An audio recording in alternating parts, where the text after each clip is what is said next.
Mesdames, Messieurs, Ladies and gentlemen, good evening. Good evening. This Thursday, the penultimate day of the 21st edition of the Wright Colloquium organized this week at the University of Geneva. Thank you for being so many tonight at the university. I also want to thank all of those who are following us online.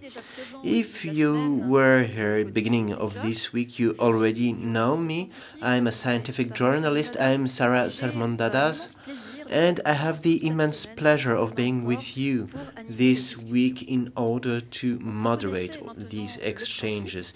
You know how this works. Every evening we welcome a high-level scientist to travel together through the symmetries of the universe. And tonight we will talk about the universe from alpha to omega. We will talk about the Big Bang, its evolution, what will happen with it, and its big mysteries as the acceleration of expansion, dark matter and dark energy. And tonight we are very lucky to have Edmund Copeland to talk about this. He's professor at the University of Nottingham. But before giving him the floor, I would like to share a quick reminder you may already know if you were here earlier. This evening will be organized around two axes. First, we will have the scientific presentation of Professor Copeland. It will be about 40 minutes long, and then we will have a panel, and we will have two other panelists with Professor Copeland, but I will introduce the panelists later on. And thanks to that, we will be able to answer your questions and talk about other details. And these two will take some 40 minutes time. You also have two ways at disposal to raise your questions. You can raise your hands in order to be handed a microphone. Please raise your hands up high, or you can use the QR code and Slido. You can ask your questions directly through the digital platform. Another friendly reminder, you can ask your questions in English and in French because tonight, as every night, the conference will be simultaneously interpreted to French or to English depending on the original language. Please don't put the volume of your headphones too loud in order not to disturb your neighbors. And please mute your mobile phones so that we do not disturb the panelists. And before inviting tonight's speaker, I would like to give the floor to Camille Bovin, cosmologist and professor of physics at the University of Geneva and member of the scientific committee of the Wright Foundation. She will introduce Professor Copeland and then invite him on stage. Thank you, Camille.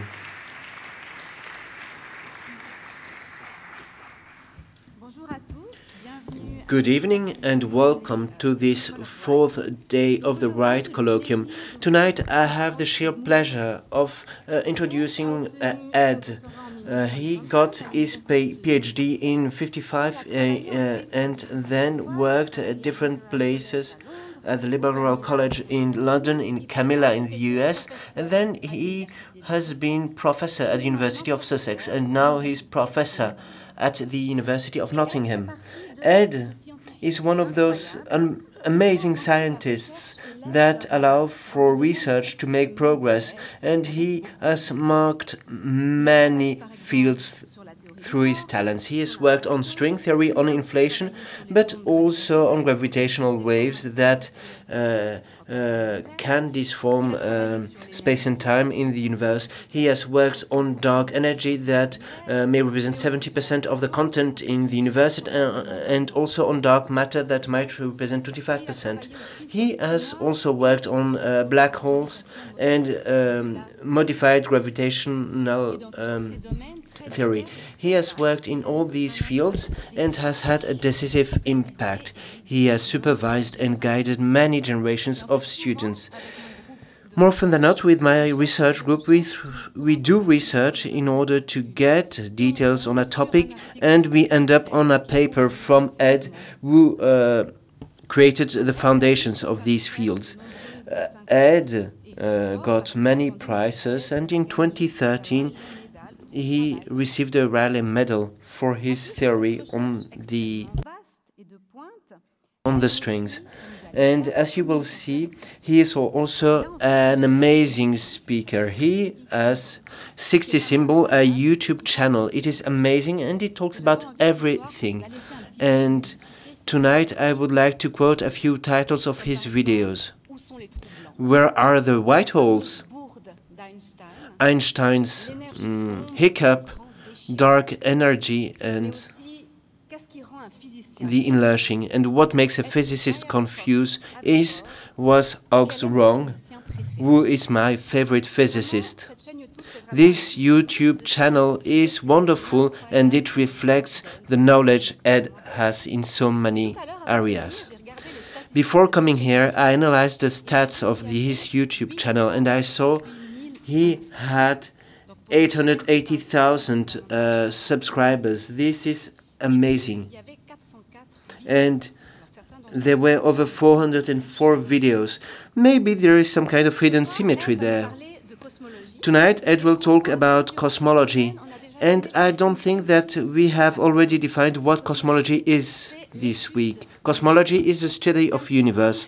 It is a bit different from astrophysics, which studies the phenomena in the universe, whereas cosmology interests itself to the properties of the universe as a whole. And the beginning of the modern universe is intertwined with Einstein, because it is since Einstein that we have a theory of general relativity that allows us to describe the universe, not only the objects in the universe, but the universe itself as an entity that is evolving. Tonight, Ed will talk about the history of this universe. And when we study the history of a country, of a person, we do like to talk about the important or curious or moving events that have happened in the past. Ed will just do that, but with the universe, he will unveil all the small and big secrets of the universe. So please welcome Professor Ed Copeland on stage.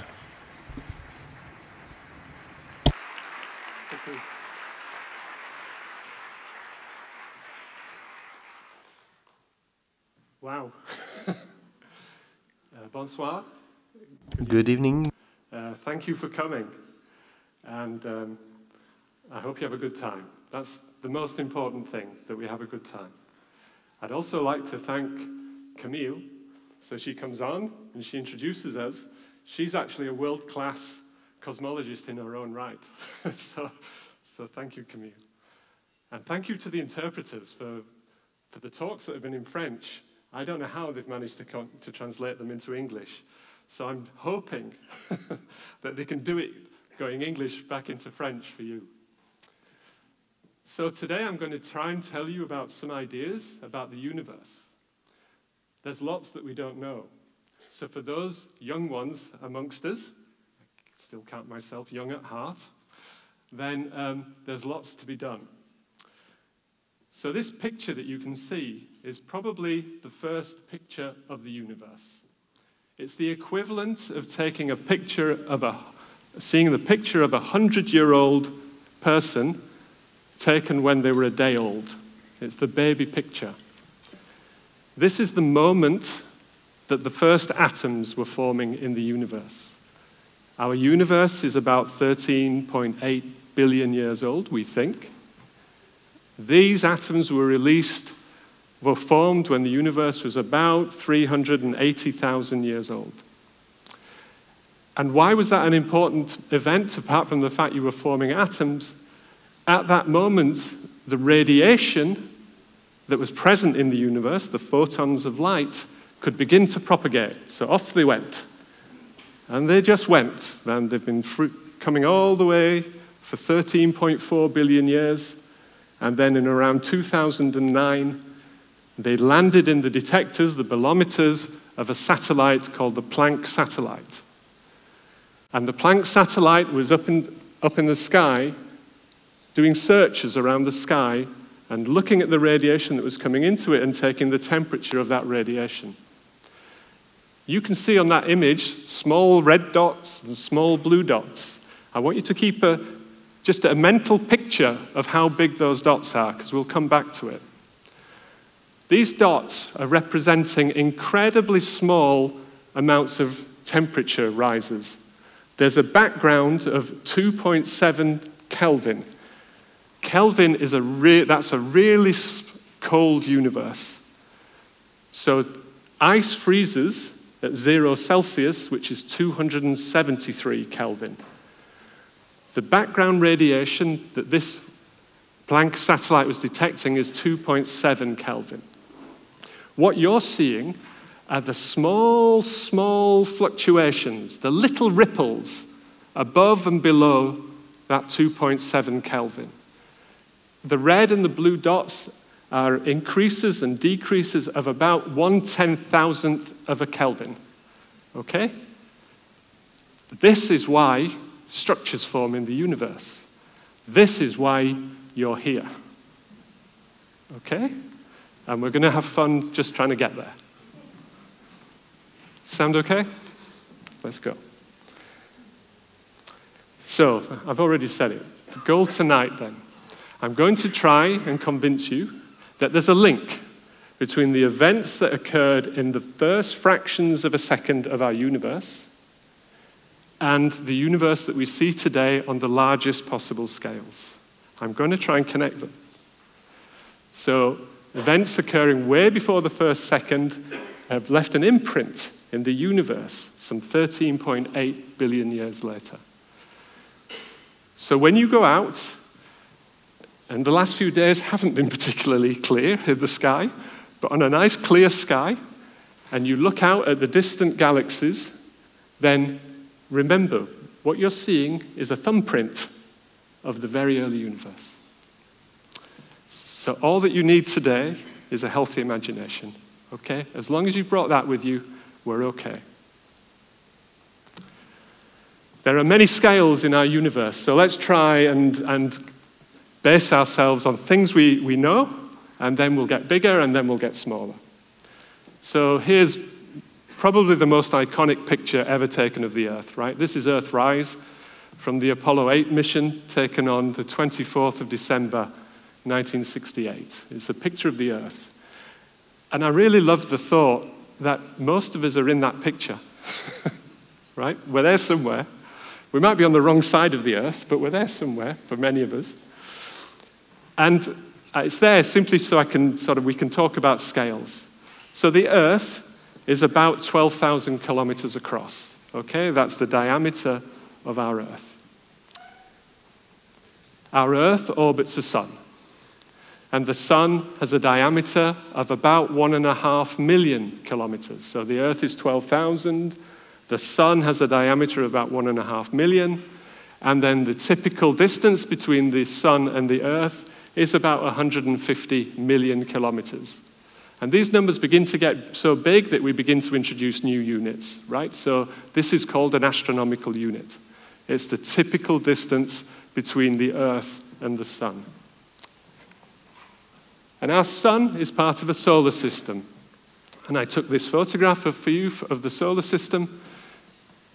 I didn't. One of my concerns is that my jokes may not work. But I can't my solar system had Pluto in it. I don't know if yours did. My solar system, I'm afraid it still has Pluto in it. I can't let Pluto go. The typical size of our solar system, right? The distance between the sun and Pluto, the average distance, is about 5.9 billion kilometers. A billion is 1,000 million. This is about 40 astronomical units. And if I got this right, last week, NASA managed to reconnect, I think it was with the Voyager mission, which they'd lost touch with, and the Voyager mission is basically there at the edge of the solar system, about to shoot off into the deeps of the comet world. So our star, which is protecting us, is one star within a galaxy. And our galaxy, of course, is the Milky Way. And the Milky Way is a spiral galaxy. But you can't go above the Milky Way to take a picture of the spiral arms, so that's why I've got the Whirlpool galaxy there, so you can see what typical spiral arms look like. The picture on the left is the Milky Way. And we live towards the edge of one of these spiral arms.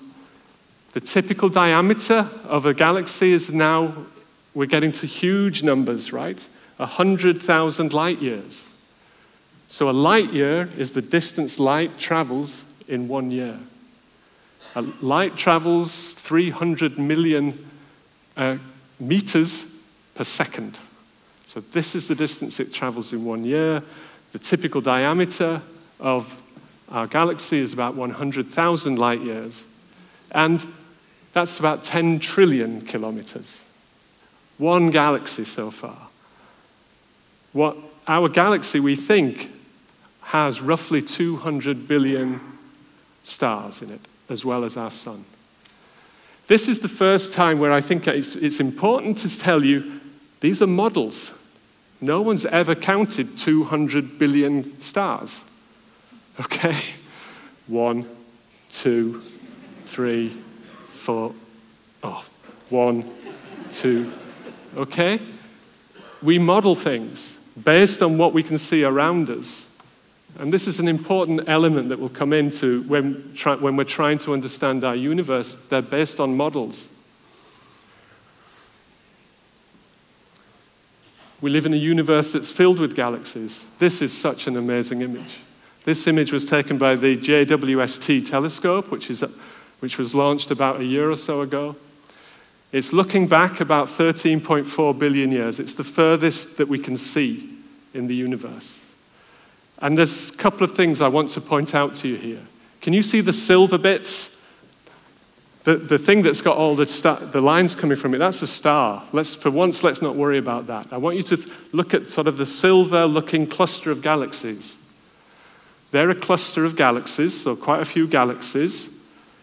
And they're so massive as a cluster that what they do is as light comes past them from distant galaxies, the light gets bent. And that leads to images. And can you see arcs in this picture? Can you see those orange-looking arcs? They're distant galaxies, right, that have been lensed. And within some of those arcs, you can actually see stars, which is just mind-blowing that you can do this. And this is one of the ways that we're going to be testing for the presence of what we call dark matter, by looking at the distribution of these arcs.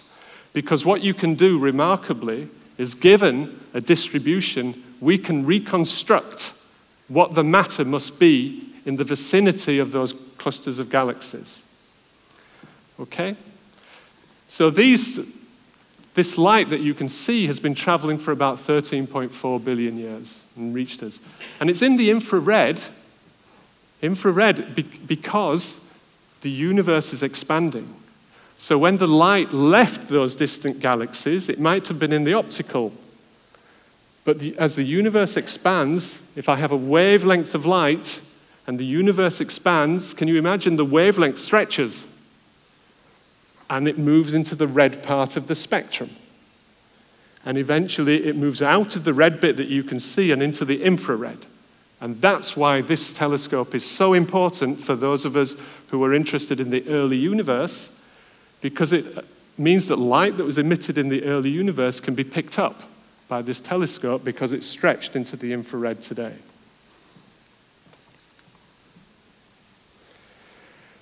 It looks like the universe is full of matter, but the universe is really, really big. And I want to give you an idea of the density of matter in our universe. And I was trying desperately, how am I going to do this? If you take a grain of rice, you've all taken a grain of rice, you've probably spilt a grain, many grains of rice, right? Take a grain of rice and ask, so you can take the mass of that grain of rice, and the density is the mass divided by the volume. That's what the density means. Ask yourself, how big a volume do I need to have so that this grain of rice is representative of the universe on average? It's the size of the Earth. Your grain of rice is there alone in a region the size of the Earth.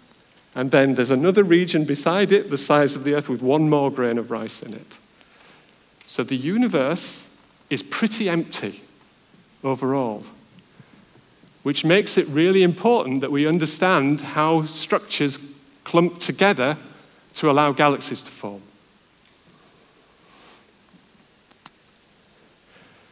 Okay, so we try to understand our universe. I've just described what it looks like. We try to understand it. And the person that we turn to is the genius who was Albert Einstein.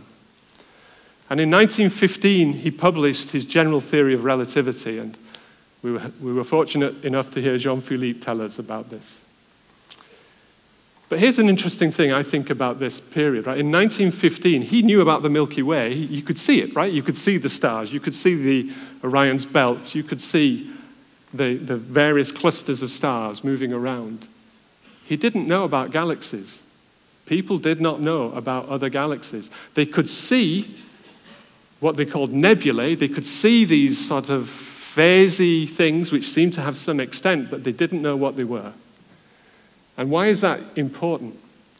Because within a few years of him publishing this theory, two physicists, Alex Freeman and Georges Lemaitre, who's a priest, realized that applied to cosmology, his equations told you that the universe was either expanding, getting larger, or contracting.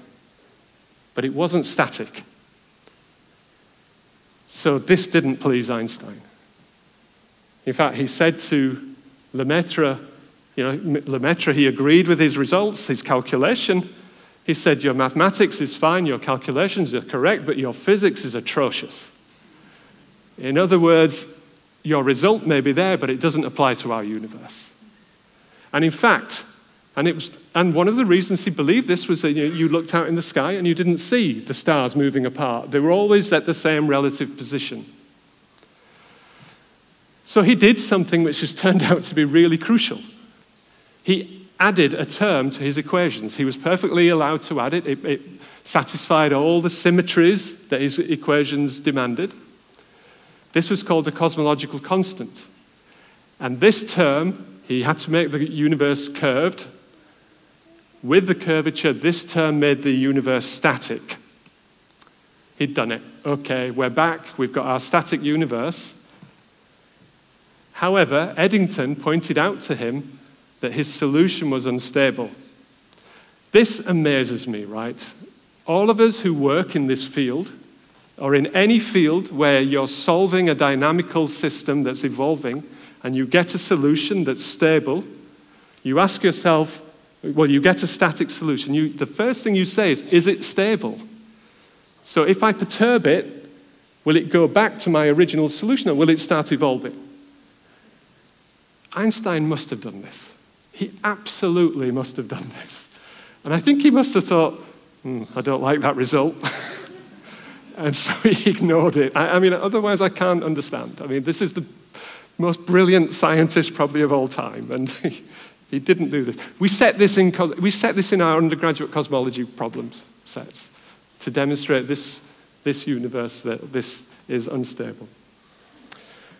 And in fact, in June 1930, he visited Nottingham to give a lecture, and I like to think that he was probably worried about this issue.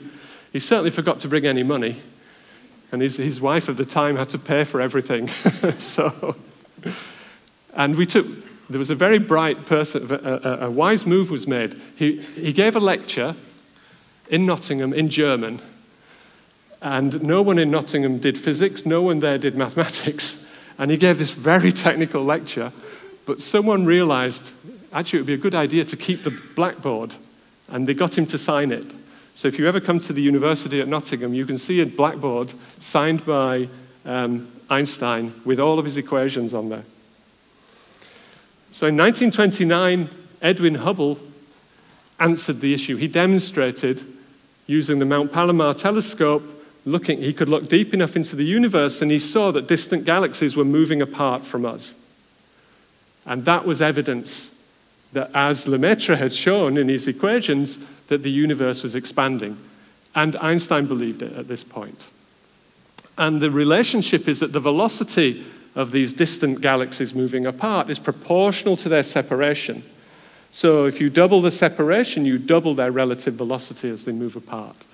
It was a result that Lemaitre had shown, so we called it Hubble's law, of course. So it marked the beginning of what we call modern observational cosmology. There was now no need for Einstein's cosmological constant because now the universe was expanding. We had a universe that contained radiation coming from all the objects that were emitting light. We had a universe that contained matter, you and me. And when you solved Einstein's equations with that, that universe would expand but would slow down. Gravity sucks. If you're always trying to think which way gravity works, gravity always sucks. Pulls you back, okay? So we had a universe that was slowing down, and it all made sense. I remember as a PhD student in 1985 hearing talks where they were presenting evidence that the universe was perfectly consistent. Everything was in matter, and the universe was decelerating. That's slowing down.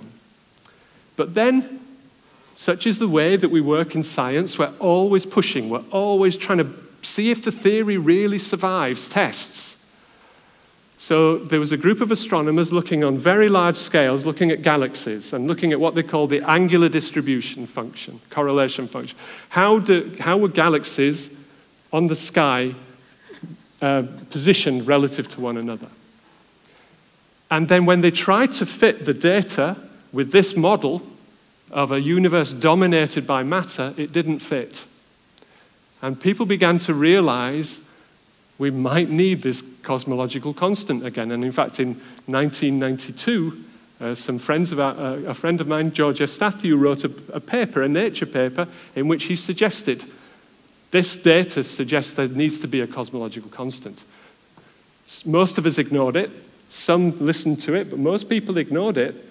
And it wasn't until 1998 when the two groups of observers looking at distant supernovae exploding in galaxies. So a supernova is an exploding star, and there's a particular type of supernovae called a type 1a supernovae, which has wherever it is in the universe, we think it's the same physics that leads to it being exploding. This makes it what we call a standard candle. It means we can trust it, the light from it. We know how much light was initially emitted. And if you have a standard candle, it means you can look at the relative brightness of an object, and that tells you about the distance to the object, okay? So we had a distance scale from these supernovae, and then you fitted it. We could always measure the velocity by what's called the redshift of light. You experience redshift all the time. I did. I had a real fright today going into the department when a fire engine went past. You know that sudden shift of tone? When it goes, it shifts as it goes past you. The wavelengths get compressed and stretched. As they come towards you, compressed and stretched as they go away. The same thing happens with light. And if objects are moving apart from you, the light from the objects is getting redshifted. And you can measure that, and that determines the velocity. So we can have our Hubble diagram again. And I've only put it on here so you can actually see it's a pretty linear fit for the low redshift or low velocities, and then it begins to deviate a little bit away. And this was regarded as the evidence that the universe was A, accelerating, and B, had this cosmological constant. So before we go into the details of this acceleration, which is, we don't know what's causing it. So if you don't know what's causing it, you call it dark something. We don't know what's causing the acceleration, so that's dark energy. We don't know what most of the matter is in the universe, that's dark matter. But you and I, we make up 5%. So we're all right. We're all right. We know what 5% is. Let me just revisit what we think is happening on very small scales. So you've seen this twice now. Yasmin's beautiful talk yesterday, she went through this, so I won't go through it in detail. So we have what we call the standard model. The standard model is made up of quarks. The quarks combine to make up our protons and neutrons. and then the leptons. And the most famous lepton is the electron, okay? There's also these wonderful, weird and wonderful particles called the neutrinos. And they're emitted from the sun, they're emitted cosmologically, the sun's pouring out neutrinos. I mean, have a look at your thumbnail. There's about 1 billion of them going through your thumbnail every second. So if you feel a bit itchy, you know, you never know. It might be a neutrino just... They don't interact. That's the real evidence that they don't interact very well, right? They're passing through you and they don't care about you, passing straight through the Earth. But it's actually become a fantastic area of science. Neutrino astronomy is growing as an area. So we've got our ups and we've got our 3 generations. Can you see the green, the blue, and the red? Why 3? Why 3? You and I just are made up of up and down. We only need 1, really. The others are there. Are they there for the ride? No, they're vital. Without it, the world wouldn't be here. But they don't play such a major role in our everyday life. We don't know why there are 3 generations. Why not 4? We don't know the masses of the particles. Well, we do know the masses of the particles. We know them exquisitely. That's why the standard model is such a great model. We've never been able to predict the relative masses of the particles. We don't know why they've got the masses they have. So then, with the masses of the particle, with the particles themselves, the matter side, you've got the forces. And those were Daniel gave that amazing talk where he described the symmetry properties of the bosons that give us the forces. And so you've got the photon, which is why we can see each other today. We've got the vector boson, the weak force, which is why the sun is burning. We've got the strong force, the gluons. Do you remember him telling us about that? Which basically is why you don't explode. And then we've got gravity, and we've never seen a graviton, a question that was asked. We think the graviton is there, it's the quantum mechanical particle that delivers the force of gravity. And then we've got the Higgs. The Higgs that was discovered just around on your doorstep here at the LHC. And that's the particle that gives the masses to these fundamental particles. Okay? And then, of course, the whole essence of that wonderful talk yesterday was the antiparticles. We've got antiparticles for each of these, but where are they? You know, how come fortunately, they've gone. Otherwise, we wouldn't be here. But we still don't really know the mechanism which led to them being eliminated. So here's the Higgs. Here's a Higgs discovery. This is an actual event taken on when is it? May the 13th, 2012, at 20:08, okay, in the evening. What were you doing then? At LHC, they were finding this Higgs candidate. The Higgs is formed from the collision of the protons, and then it lasts, by the way. It's not as if it says, here, I'm here, look at me. It lasts about 10 to the minus 20 seconds. It's very shy. And it's gone. And it emits these 2 photons. Particle physics is the ultimate jigsaw puzzle. You get the debris, and you have to reconstruct the collision. We came, Camille was very kind, by the way. I think you were. I didn't understand half of it, but we do these videos, so we came to CERN, and it was closed. So no, we'd arranged to come. So we went up into the hills, and we thought, actually, we can produce our own collisions. You can quite easily collide billions and billions of protons. So I don't know if this will work, but I'll just show you my experimental, what a great experimental physicist I am. Regime where the Higgs can be produced. Don't worry about the words. The words are not the important part. But you'll see the experiment in a minute, and I think you'll get the idea of there you go. Okay. So there's your particle physics experiment, and you know, what's this big debate on the next generation colliders? I mean, you just do it, right? There you go. All right. Maybe once every 3 hours. Okay, let's not worry. So we've got the particles. Where did the first nuclei come from then? An atom is made up of a nuclei and electrons going around it. The nuclei formed within the first few seconds, the first minute or two. The simplest one to form is hydrogen nuclei. It's a simple proton, one proton. So most of the matter that you can see in the universe is hydrogen. The next simplest is helium. So most of the remainder, so around 95% of the visible matter in the universe is hydrogen and helium. And in fact, there's so much hydrogen formed in the first few minutes that the chances that when you drink a glass of water, there's a bit of hydrogen from the early universe is quite large. So if you think it tastes a bit funny, it's very old. Okay? And the stuff we are made of, I'll just reiterate it one more time, the protons, the neutrons, the electrons, makes up about 5% of the total energy density. And now that gave me a chance for a gratuitous photograph of Taylor Swift, because I went to the concert in Paris. So my daughter got us tickets, so we went. And she's everywhere, and even she's only part of the 5%. What about the heavier elements? What about the carbon, the nitrogen, the oxygen? This is a great story. These come from stars. They're processed in the stars, not in the early universe. And so but you've got to get them out of the stars to get them into the planets later on. So you're stardust. The stars have to explode. And for the gold, you need many, many situations where you form a star, it explodes, it recollapses, forms a bigger star, keeps going, in order to process it so that it can create gold. So those of you that have got, say, gold rings, you're multi-stardust people. Okay? So I said the universe was full of this radiation, and that from when the first atoms were forming, and it was released. And it's beautifully isotropic. That means it looks the same whether it came from that direction of the sky, or this direction of the sky, or from up there. It's exactly the same temperature to within those small fluctuations that I mentioned.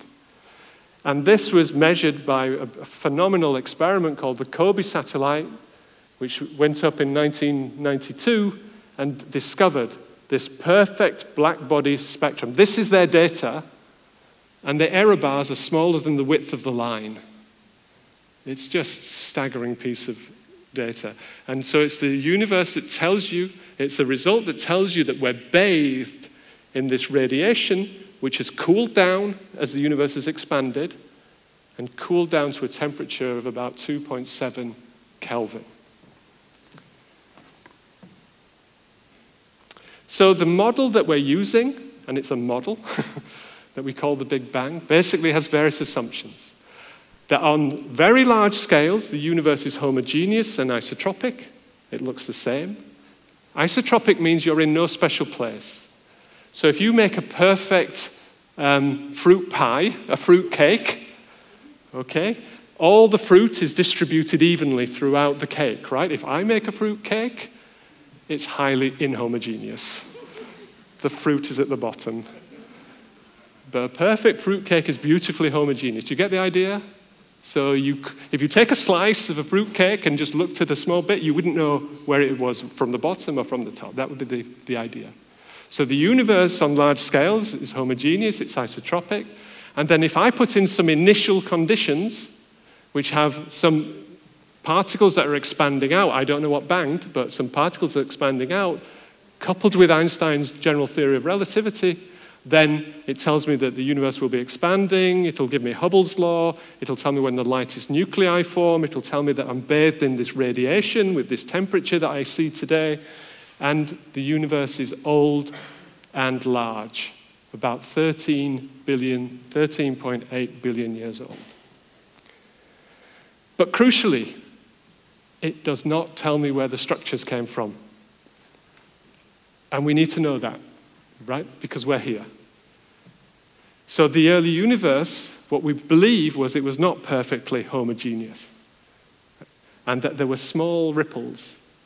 And these small ripples are like, when you go up into the Alps and you go to one of those magnificent towns and you look from a distance and everything looks beautifully flat. When you go really, really close, you see little ripples. I'm talking about that kind, and this is the little ripples in space-time that happens. And once you've found that, once you've got these little ripples in space-time, which then lead to little ripples in the matter, Sir Isaac Newton will do the rest for you. It's got to be Sir Isaac. He's from near Nottingham. I've got to show some solidarity with my local genius. And gravity will pull. So where there's a slightly excess of matter, the gravitational pull is stronger and it pulls matter in. Where there's a region devoid of matter, there's less gravitational pull there, and it will lose out to the neighbors. And so that's where you get the picture that I showed at the front, the Planck one, and then the picture on your right is called the Sloan Digital Sky Survey. Each dot there is a galaxy. Okay? Each dot's like the Milky Way. Can you see the structure in there? There's like voids and then surfaces that seem to have higher densities of matter on there where the galaxies are. And the idea is that's an imprint of those initial fluctuations. So what caused those initial fluctuations? We think it was a period in the very, very early universe of inflation. Inflation is simply defined as a period where the universe accelerated. It grew effectively exponentially fast. And so I want you to, when you look at this picture, you think of the very early universe as at the bottom of the picture, that tiny blue region. That tiny blue region is so small that the light within it has had a time to interact. So everything in it has managed to meet each other. Hey, how are you doing? Yeah, what temperature are you? Oh, I'm at the same temperature. Everything's uniform there. And then for some reason, the universe suddenly explodes and increases in size exponentially rapidly. So it grows by a factor of, I wish I hadn't have done that, 1 billion, billion, billion times in a time of 1,000,000th of a billionth of a billionth of a billionth of a second. Okay? That's the idea. Healthy imagination, okay? That's the idea. And the effect of that is our observable universe, which is the red bit of there, is now beautifully flat, beautifully smooth, isotropic, homogeneous, and it has crucially these small little perturbations that I need to form the structures, because the thing that was responsible for inflation, so there's just a nice picture, trying to show you that it makes the universe look flat. You know, if you're on a beach and you look out, it looks flat to you, right? Even though you know, well, I hope you know, there's a curvature to the Earth, right? And, all right, I didn't mean I hope you know, I hope you believe. No, I know you know. But there were fluctuations in the field that was responsible for this inflation. Quantum fluctuations. Do you remember Daniel telling you about the uncertainty principle? And this uncertainty principle means that you never can quite tell where something is and its velocity at the same time. So there are fluctuations in it. And that fluctuation is what leads to the fluctuations that we see in the microwave background, the anisotropies. And so these fluctuations are occurring at, I told you the scale, right? 10 to the minus 30 seconds after the Big Bang. And these are the things that provide those initial conditions that lead to the hot and cold spots in the cosmic microwave background. And it fits the data really well, okay? I'm just showing you that to show you what that's the data. Do you remember I asked you to keep an eye on the size of those spots? Can you see that the peak of these fluctuations are occurring on 1 degree? That's the typical size of those hot and cold spots that we saw. And that's where all the power is. And that's what this is measuring. So what about the majority of the matter? How do we see it? Well, we see it through gravitational lensing. And it blows my mind when I think about this. All that we really have to play with is light. Light coming from distant objects and being bent. Light of different wavelengths, different frequencies, different intensities, and we can concoct a model of the universe based on this.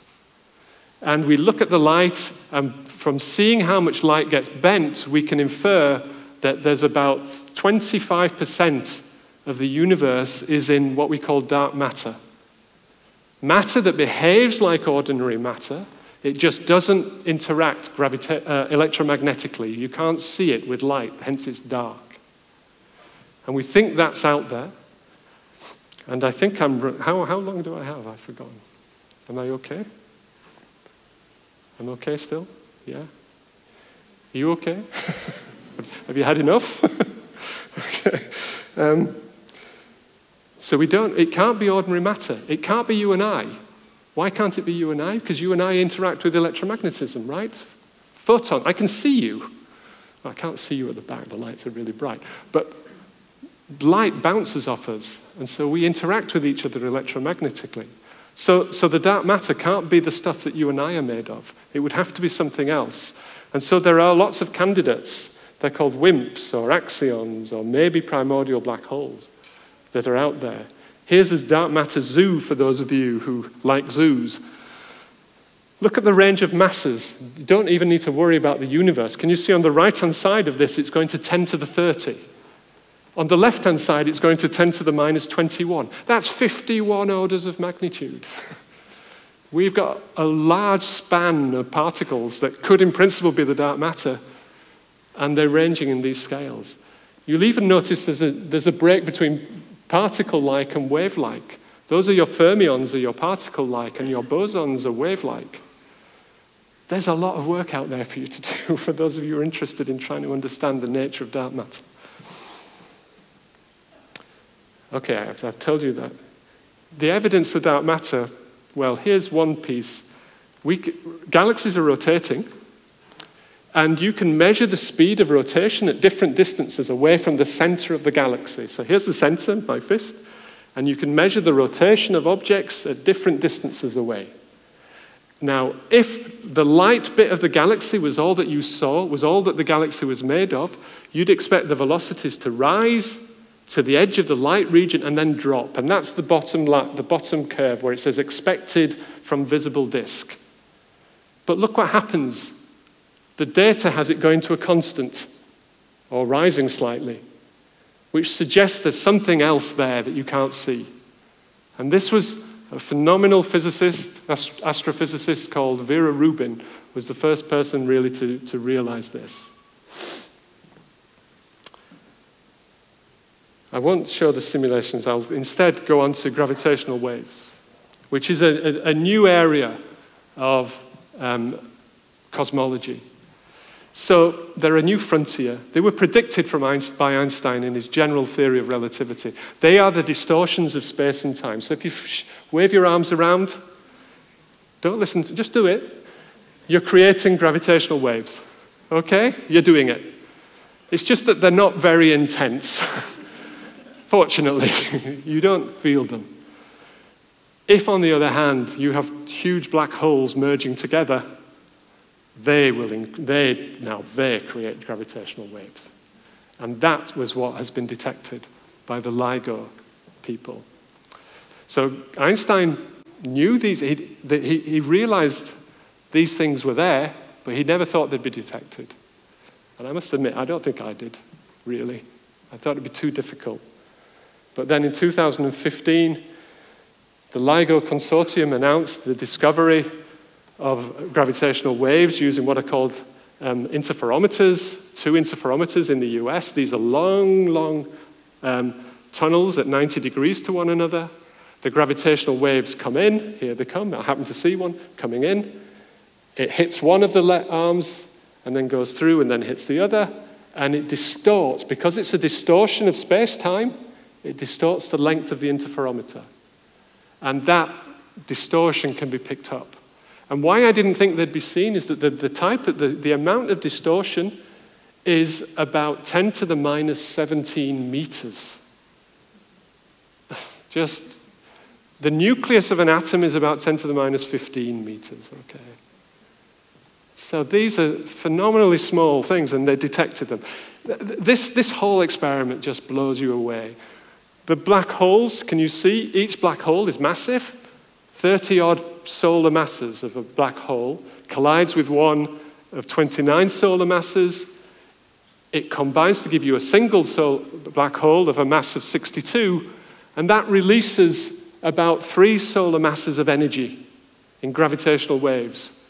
They then propagate for 1 billion years, and they come into the detector and they distort it by 1 part by 10 to the 17 meters.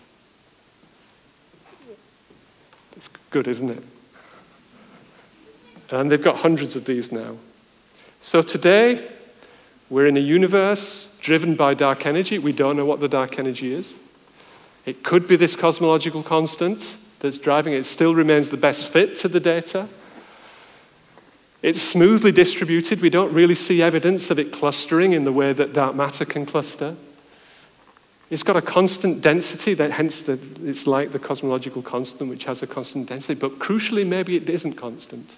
Maybe it's slowly changing in time. And that's where the emphasis is today, to try and look for evidence that the dark energy is changing slowly with time. And so there are experiments out there to do that. And, it's a big problem, by the way.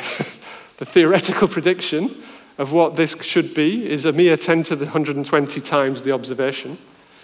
So if you lose a factor of 2 in your calculations for you PhD students, don't worry about it. When you've got a factor of 10 to the 120, it's more of an issue.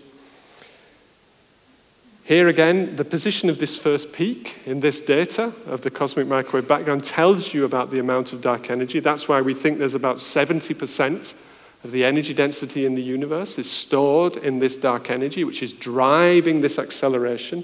Remember what I mean by the acceleration? Distant galaxies are accelerating apart. You know from a car, right? If you accelerate, you're putting fuel into it. The dark energy is the fuel that's driving that acceleration.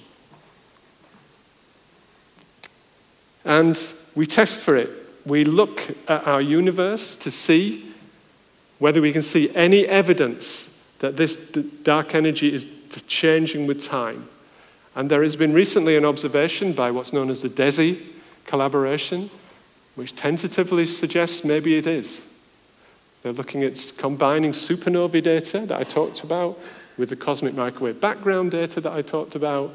And when you do that and you fit it to the dark energy, the best fit, which is what you usually look for, is one that seems to have it changing with time. We wait and see. I hope it does. I wrote a review article all about it changing with time. So please change with time. But there's lots of telescopes. I don't know what the future is, by the way. So that bit's a very short bit of the talk. The universe could keep going. If dark energy if it remains dark energy dominated, it's not great news, but it won't affect you. Don't worry. We're talking many hundreds of billions of years in the future. Galaxies, we can currently see galaxies. They'll move apart. So eventually galaxies will go out of our field of view. And then eventually within the galaxies, the stars will start being pulled apart. And then within the stars, the atoms will start being pulled apart. It's not great. Okay? So let's hope dark energy doesn't last forever. Let's hope we get back to just that nice matter and radiation that we all knew and loved back in the 80s. Let's be nostalgic for those days. And, there's the universe timeline. That's the inventory. 70% dark energy, 25% dark matter, 5% ordinary matter. I want to finish on this rather, why, I'm really grateful that you've come, I thank you so much, but why believe a word of it? Okay? Why believe that I can talk to you about the first fractions of a second and then the evolution of structures in the universe when we don't even know how our brain makes decisions, for example? Okay? On much smaller scales. And it's for the following reason why I hope you believe it. We believe that structures emerge from those small fluctuations. I've tried to keep going on about these small fluctuations. Generally, if you've got something that's got small fluctuations, you can then solve for how those fluctuations evolve. Because then they're not very large, and so they'll grow very slowly. So you can solve for the growing of those fluctuations, and that's what I've been describing. Eventually, in cosmology, they'll start forming galaxies. then you're in trouble, because that's much more non-linear, it's called. The linear fluctuations become non-linear and much more difficult to solve. And indeed, galaxy formation is still not understood properly. An example of this is we know that we can use Newton's laws of orbit around the sun. We know with certainty there will be a full solar eclipse in Spain. It'll be on the 26th of August, 2026. It'll be in Valencia, right? Beautiful place. It'll begin at 20:32 and 27 seconds. It'll end at 20:33 and 28 seconds. So book your tickets, right? Unfortunately, it won't be till maybe even half an hour before. I've put 2 hours, maybe half an hour before you know you can actually see it because of the cloud cover. One of those is effectively the perturbations. The orbits of the planets is effectively perturbation theory. The development of clouds is, remember the butterfly effect? The development of clouds is non-linear, it's complex, it's non-linear. And in fact, it's chaotic. And that's the analog here, right? We're in the perturbation regime. So that's it. That's your tour. Thanks ever so much for listening, and I hope you've enjoyed it.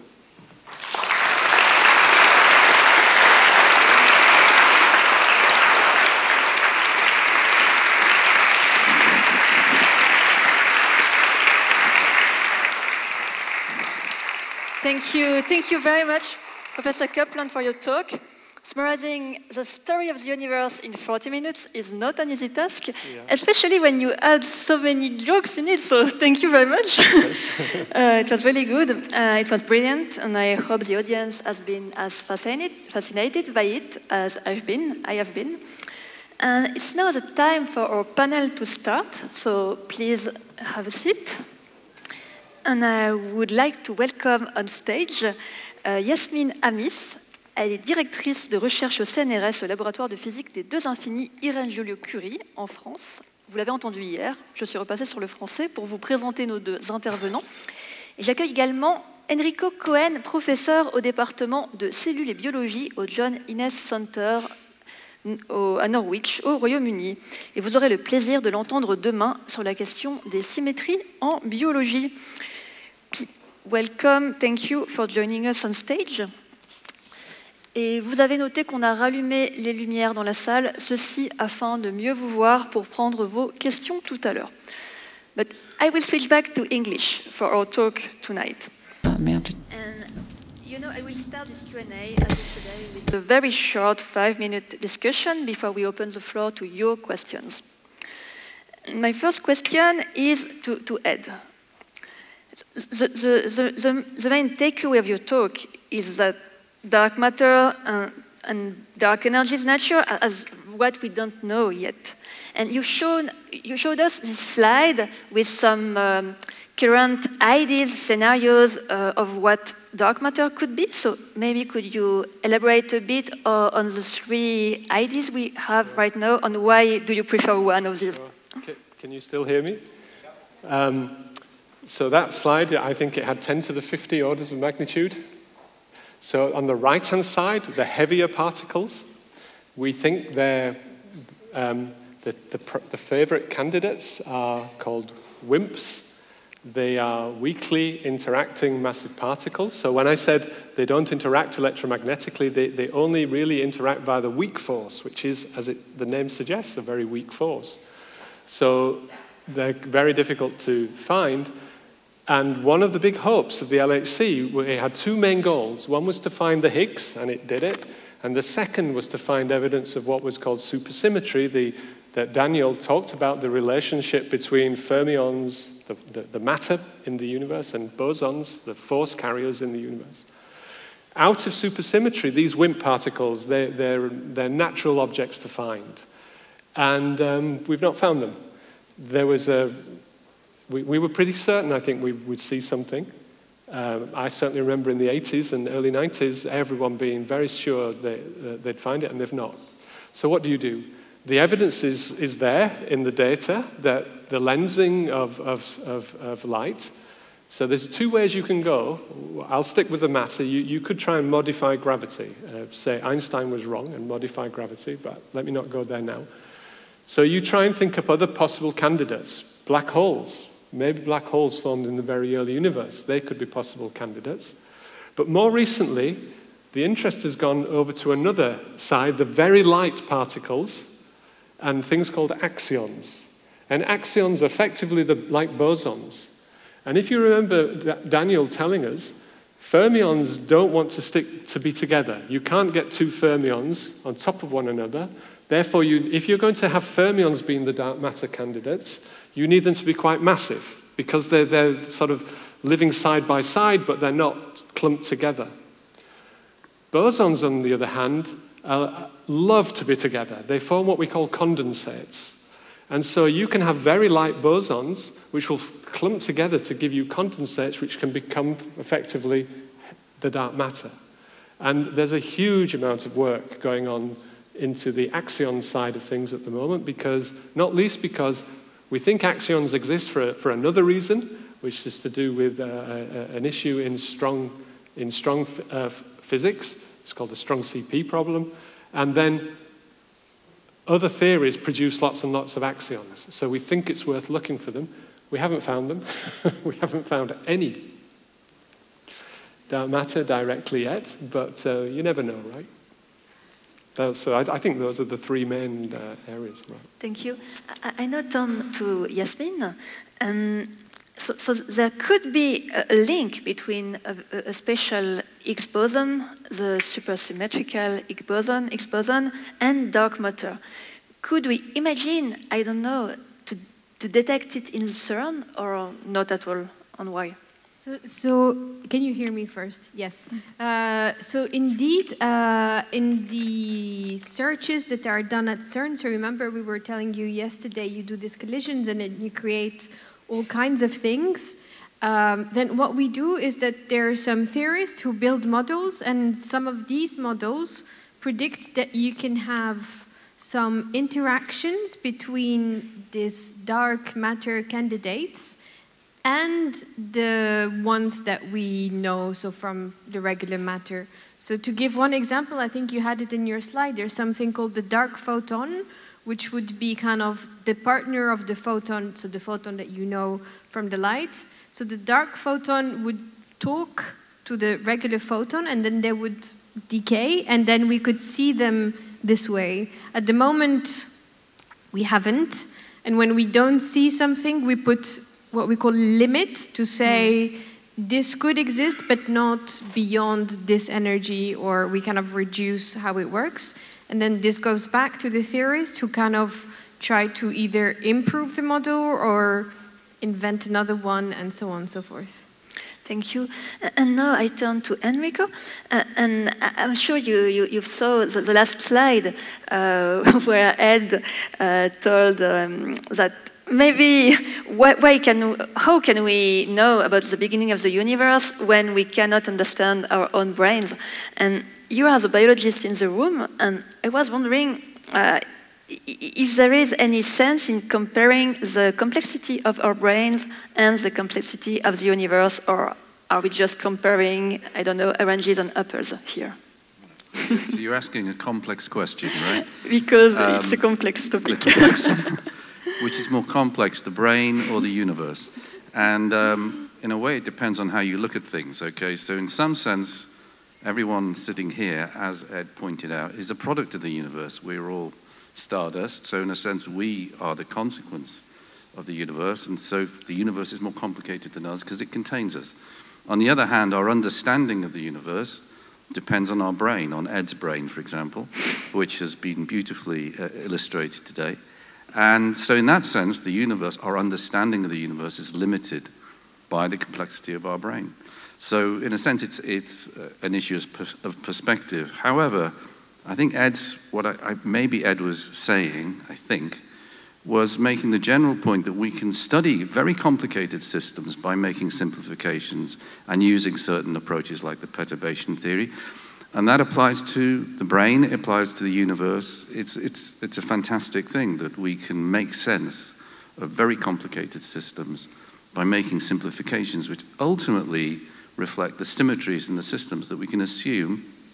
For example, I'm not an astronomer, cosmologist, but you might assume that every star is equivalent to every other star, and they may have certain properties. You don't have to, you make simplifications which reflect the symmetries, the fact that at certain levels you can see similarities between different things, and you don't need to treat every star as an individual star, or whatever, how many billions there are. In the same way with the brain, we have neurons in the brain, and we can make generalizations, we can say, try and understand general behaviors. So actually it reflects the symmetries and the simplifications that we can make. But I don't know if that's a correct summary of what Ed was trying to get at. I mean, I think I was just basically trying to say the brain's complicated. And to try and understand processes within it, we're still learning, right? We're still, and there are various processes. I mean, I know of talking to my MRI colleagues who look at brains all the time, that there's only so far they can take the analytic elements of it before they basically have to just look at the data and try and infer something from it, but they can't predict it, for example. It was at that level. Yeah. Thank you very much for this answer. Et je me tourne maintenant vers... And now, Camille, do we have many questions from the web? Yes, we do. Could we start with a few, maybe 2 or 3 at the same time? So the first one is there a center in the universe, and are we moving with respect to this center? Yeah, it's called Huddersfield. It's where I was born. No, there's no center. There's no center. In fact, Daniel made a really nice, in answering a question last time, he pointed out that we think of the Big Bang is a poorly named concept, and indeed it was introduced by Fred Hoyle in a radio broadcast. He hated the Big Bang. He hated the idea of the expanding universe, and so he dismissively called it the Big Bang as a way of, and it took off as a description. But rather than it being an event in space, it's an event in time. It happens everywhere in time. And then objects are moving apart relative to one another. So it's an event in time rather than an event in space. Space could well be infinite, in which case it's happening everywhere. So it isn't there isn't a center to it. Yeah. And then there is a question about supernovae. So you said that supernovae are standard candle. How can we believe that there are standard candles over billion years of the history of the universe? Okay, this is somebody who's been knows a bit about supernovae. So the special property of type 1a supernovae is that they are, what happens is you have what's called a white dwarf, which is a particular type of star, and it's accreting matter from it's orbiting, and it's got an accretion disk around it, and it's accreting matter onto it. And Chandrasekhar, a phenomenal Indian theoretical physicist, worked out that if it accreted, I think it's 1.4 solar masses, it would explode. And what we believe is that is independent of where you are in the universe. That's the assumption we're making. So that when a type 1a supernova goes off, we know its mass, it's 1.4 solar masses, and it goes bang. And then we know how much light it's going to have. It's 1.4 solar masses worth of light. And then we detect light. We don't detect as much as that, and that's because the intensity of the light drops as it travels. But by measuring the amount of light, we can then work out the relative change there's been, and that allows us to work out the distance to it. But the assumption is that it doesn't change, but it is an active area of research to try and establish whether there is any evolution effects in the type 1a supernova. And as far as I'm aware, they haven't seen any, but I'm not an expert on it. But it is a very active area of research. Peut-être une troisième, du coup? Okay. Oui, si on So there is one about dark matter. So it's so difficult to see dark matter. How do we know that it's not a new force of physics or a constant that we could add? How do we know that it's really dark matter? Take the mic. I can try. So I forget if both you and I think Daniel mentioned dark matter, and the way that we saw it was in indirect way. So what we saw was not it directly, but we saw a consequence of it, because the one thing that we know about it is that it cannot escape gravity. So this much we know. And then depending on the models, so the one that I was mentioning earlier, the way that it works when you, so this is one example, there are many examples, but in the one example that I mentioned, the way that you describe it is that you add terms in your theory, and these terms, they're also bosons. So you can think of this dark matter also as something which is like a new interaction, which would have new particles. So in some sense, I think this could answer your question, because we know one thing is that it's sensitive to gravity, and then all the rest that we are trying to prove is by testing the specific models. I would say, I don't know if you want to add something. That's one way, and there's another way which I think, which is you say, maybe we're not understanding gravity. And these come under the generic titles of MOND theories, modified Newtonian dynamics. So in principle, what they're actually modifying is Newton's laws. And they say Newton's law is valid out to some given, it's not necessarily a distance scale, but an acceleration scale, and then it gets modified. And it's an empirical thing. They just modify it. And so you don't need any dark matter. You've just changed the law of the force law. And now you just have baryons. You and me, we're back in the galaxy. And in fact, they're remarkable fits to the rotation curve that I showed to you. It was introduced by someone called Milgram and back in the 1980s. And it fits the rotation curves really nicely. And so there's a lot of interest in this. But one thing about cosmology is, because it's taking you through the universe, right? It's taking you through a historical, when you look back, you're looking back in time. It's not good enough just to fit the rotation curves of the galaxies. You've got to also be able to fit, do you remember I showed you the clusters of galaxies? You've got to be able to fit that. You've got to be able to fit the cosmic microwave background radiation.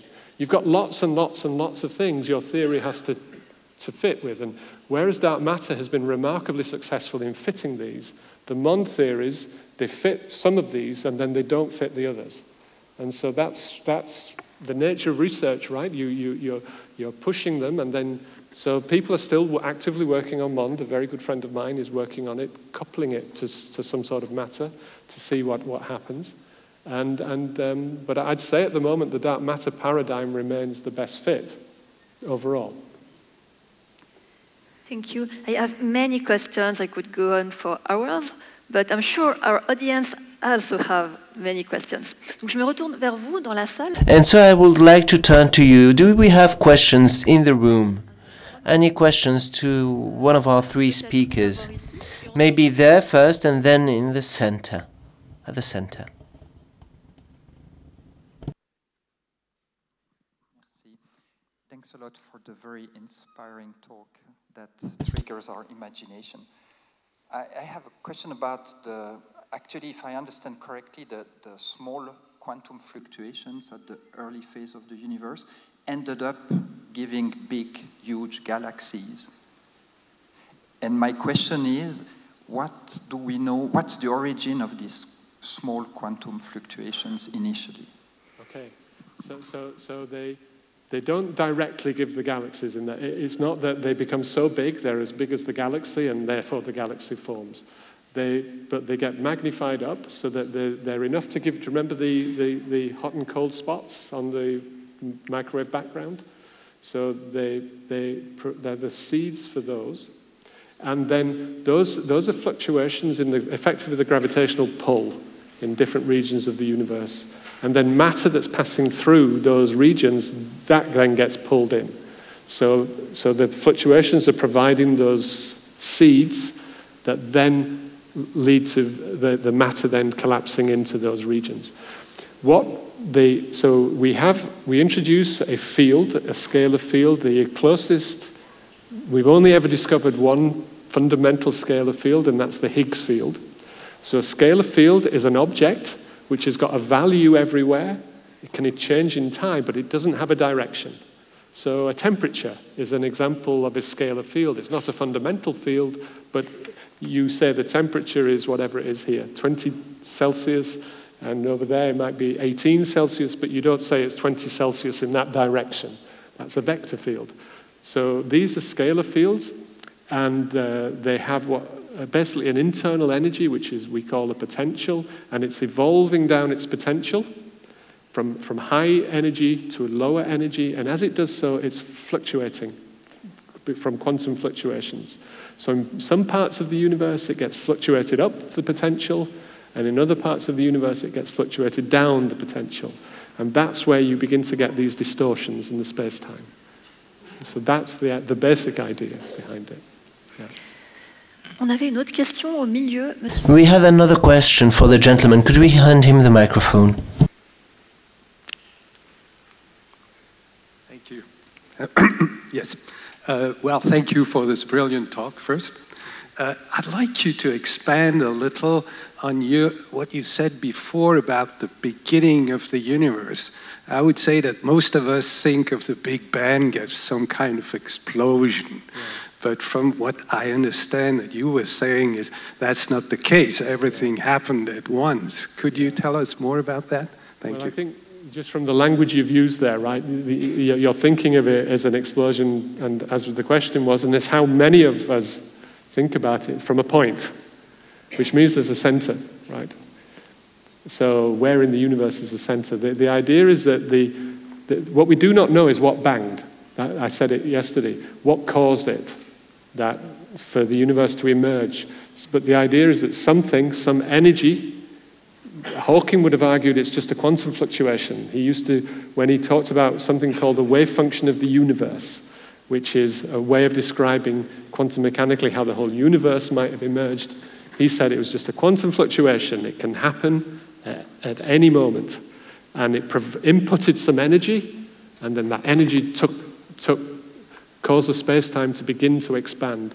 So the idea is there's some input of energy, don't know where it's from, that's one of the big issues, but it's then once it's in there, then the space-time that's been created there, because time has been created, it's at an instant of time, it begins to emerge and grows from there everywhere at the same time. So it's not from a point. That's the idea. Not from a space point. Okay. Before we get back to... please, go on. I'm going to have a go at talking about something I know nothing about, which is actually what I do most of the time. So I'm trying to understand what this means, this expanding universe, this Big Bang, and yet it doesn't have a center, and it doesn't... So imagine this lecture theatre was an infinitely large lecture theatre, all right? And it went on forever. But then, and we're all sitting here in this lecture theatre, and then all of a sudden, we start to move apart from each other. Okay, so we start to think, my goodness, this lecture theatre is getting bigger and bigger and bigger. And all of a sudden, you are moving away from me, and your neighbours are moving away from each other's neighbours. All right, and that's happening in this lecture theatre. But actually, this lecture theatre is infinitely big.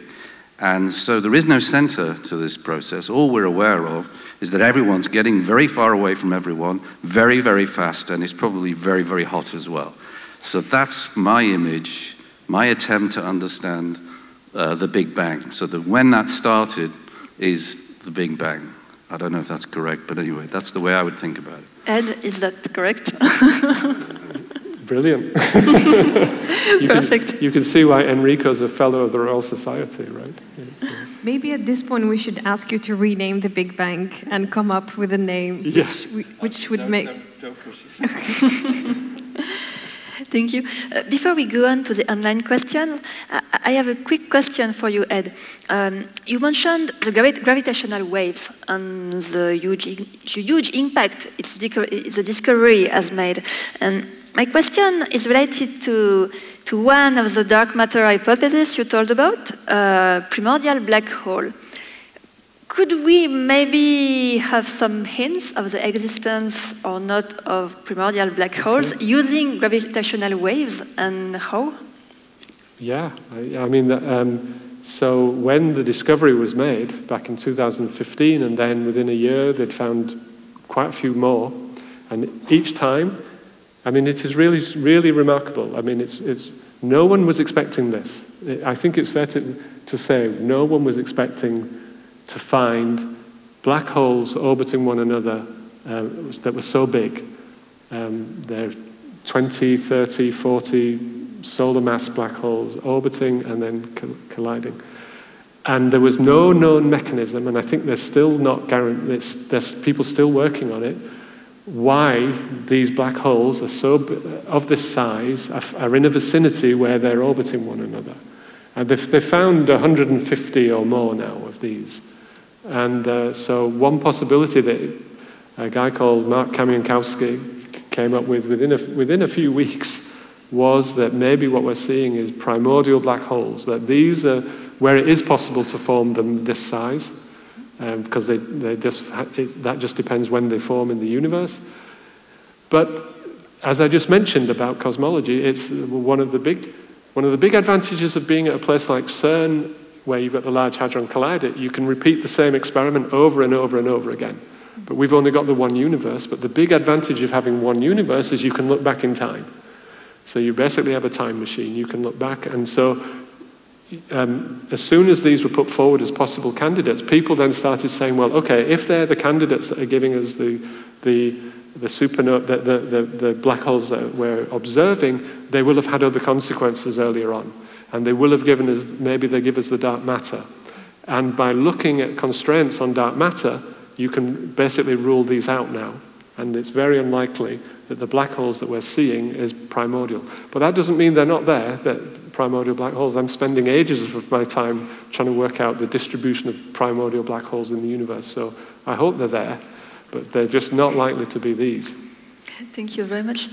Camille, est-ce qu'on a d'autres questions en ligne sur la plateforme? On a des questions en ligne, oui. So somebody... Do we have other questions online? Yes. To unify gravity and quantum mechanics. I would have said when I began, it was the thing to do. It was the reason. And I was at Imperial, and I was lucky enough to be there when a remarkable physicist called Abdus Salam was there, and he was still well. And so he would present a slide. Abdus Salam, along with Weinberg and Glashow, unified the electromagnetic force and the weak force into the electroweak force. And the idea, in fact, I think, was it Daniel? Did you have this? I think Daniel had a slide on where he showed as you go to higher and higher energies, you try and unify the forces so that there's one mathematical description of all the forces. And even though we clearly experience different forces today, you wouldn't say that electromagnetism is the same as gravity. The idea is that in the very early universe, they've unified together. Now, that was definitely, when I was a PhD student, that was what the goal was. And I think it still is a goal for many, but for far fewer people now, I think it's fair to say. And so I still like the idea, but I think it's now become less of a dogmatic, we need to demonstrate unification. And then there was a question about neutrinos. So you said that neutrinos do not interact with matter, so how do we know they exist? So they do, very weakly. So to try and find neutrinos, what you tend to do is you go deep underground and you build a big detector that will maybe has heavy water in there, is that right? Which has sort of got a higher density of nuclei, and you hope that, I don't know, is it a few a year? It's very rare. A neutrino will come in. Normally it will go straight through. It's first of all got through all the rocks, so that, why underground? It's to stop things like cosmic rays getting all the way through, because they can mimic neutrinos, and we know about cosmic rays, so you go deep underground, so any cosmic rays that are coming into the Earth get absorbed by the time they've reached the detector underground. But the idea is the neutrino comes in, it hits a nuclei, and it just pushes it a little bit. Neutrino then carries on, and it transfers a bit of momentum to the nuclei, and the nuclei then creates a phonon, and the phonon works its way through the liquid, and there's banks of detectors, and they pick up a little shower of light. And they've got a way of doing it so that they can reconstruct the path of the in fact, you were telling us about this. I'm just, why am I doing this? They can reconstruct the path, so they can see where the neutrinos come from. There's a phenomenal neutrino. In fact, now I'm on a roll. There's one in Antarctica, right, called Ice Cube. Ice Cube is they have drilled into 2 or 3 kilometers of ice, and they've put lots of detectors basically on ropes. I don't know what it's made of. Lots of them. They've made a grid out of this, 2 or 3 kilometers down, and they look for neutrinos which have come out through the sun, shot through the Earth, and interacted, and they can also look for cosmological neutrinos that have come from way further in the universe, and they're seeing them. Not many, but because they interact so rarely, but they do interact via the weak force. Thank you. Est-ce qu'on a d'autres questions? Do we have any other questions? Yes, one more. Universe. What is happening when the universe is expanding? Is it getting colder or warmer? Oh, that's a good question. So I showed you the cosmic microwave background radiation. So when it was released, when the atoms formed, the temperature was very high. And then imagine a box, and you've got some radiation in the box, and now you double the size of the box. What happens to the radiation? It cools down. And you keep doubling the size of the box, and the radiation cools down, and that's what's happening. So the radiation, which was very hot when the atoms were first formed at 380,000 years after the Big Bang, as the universe has expanded and it's now much, much larger, the radiation's cooled down, and it's getting colder and colder as the universe expands. In fact, basically the temperature is basically inversely proportional to the size of the universe.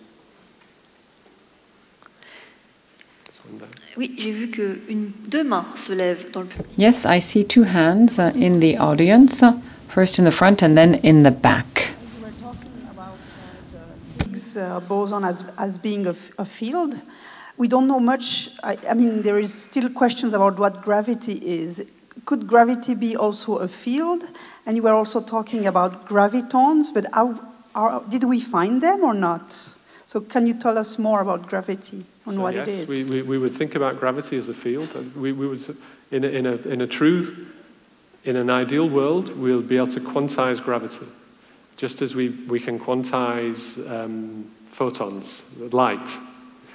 It's called quantum electrodynamics. It is the most precise theory we have. The agreement on various processes between experiment and theory for quantum electrodynamics is to 1 pi and 10 to the 13 or something like that.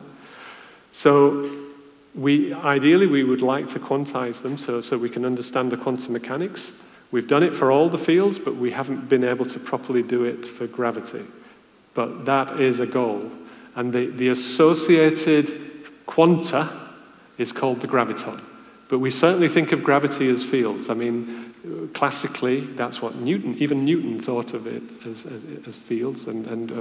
So just as we think of electromagnetic fields, we think of the gravitational field. At school, you learn that the gravitational potential of the gravitational field goes as 1 over the separation between objects. Thank you. Et la deuxième question, peut-être. Ah, vous n'avez pas fini, pardon. But as we see, you had another question? Is a wave and also particles. Yeah. Could it be the same with gravity? Yeah, that would be the idea. Oh, okay. Yeah. But we haven't proved this yet. It's called a wave-particle duality. Yeah, it's another form of symmetry, actually. Yeah. Et on va prendre une toute dernière question. A last question? Sorry, this will be the last question. Alors j'avais une question par rapport à l'expansion. I had a question that had to do with expansion. Does it respect the theory of symmetry in the universe? No worries, I will translate. You don't have to worry.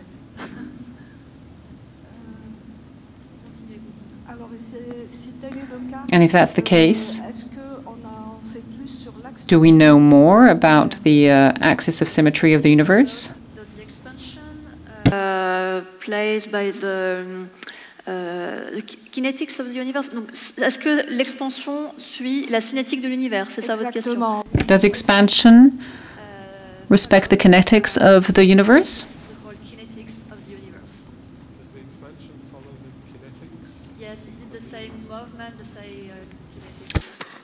So we think the expansion is due to the energy that was put into the universe, and as that energy, it's in sort of a number of different forms. There's the energy from the radiation, and there's the energy from the matter that you and I are, and the energy from the dark matter, and there's the energy from the dark energy.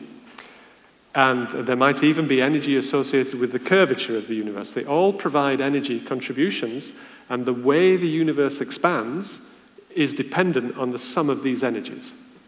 And it's called the Friedmann constraint. It was the same Friedmann that I showed you at the beginning. He wrote down the equation that tells you how the universe is expanding as a sum of all the energies, and what determines the rate of the expansion is which of these energies is winning. And in the very early universe, radiation is winning.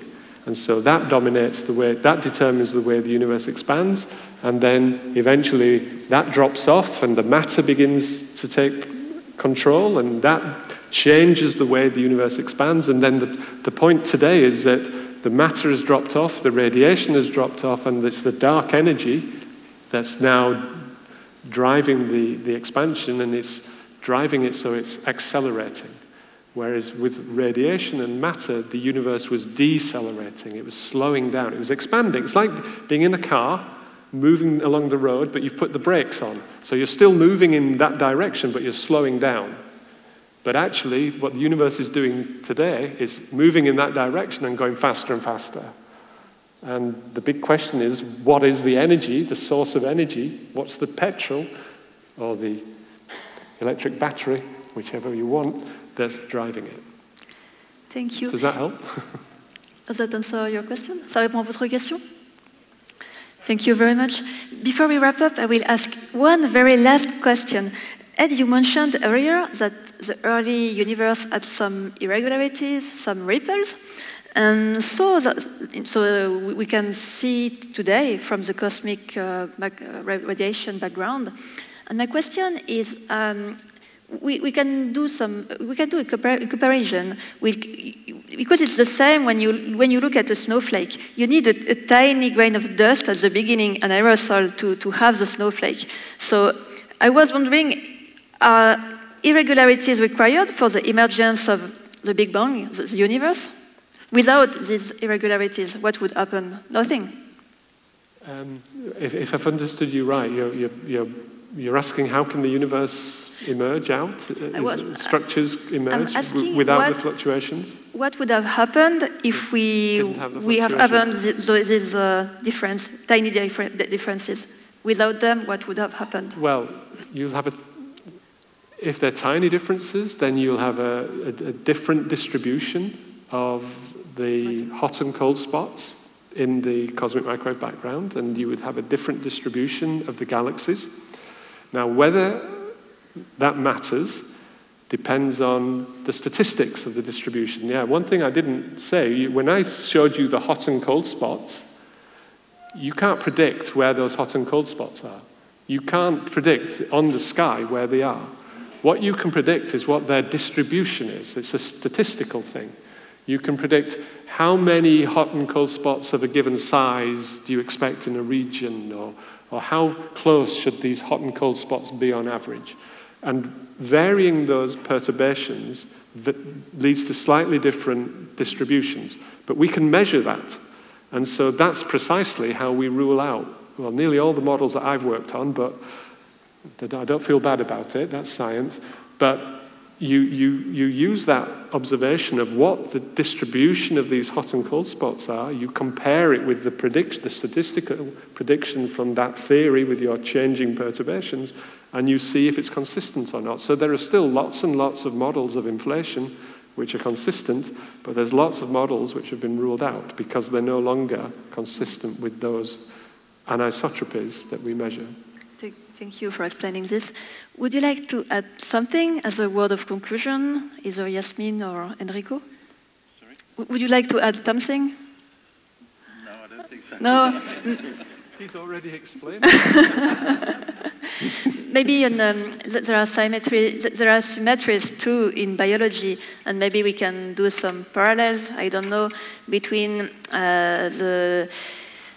the irregularities, the symmetries at the very beginning, I don't know, of the embryo, and then when the cell is evolving, I don't know. Maybe maybe do you see some analogies or not? I think I will talk about this tomorrow. So this is a good advert for you guys. So come tomorrow. And we can discuss the relationship between the symmetries we've been hearing about and the symmetries in biology. Thank you very much. Merci beaucoup. It's 8 p.m. Thank you very much. To wrap up. So please make a huge round of applause for our panelists and our speaker.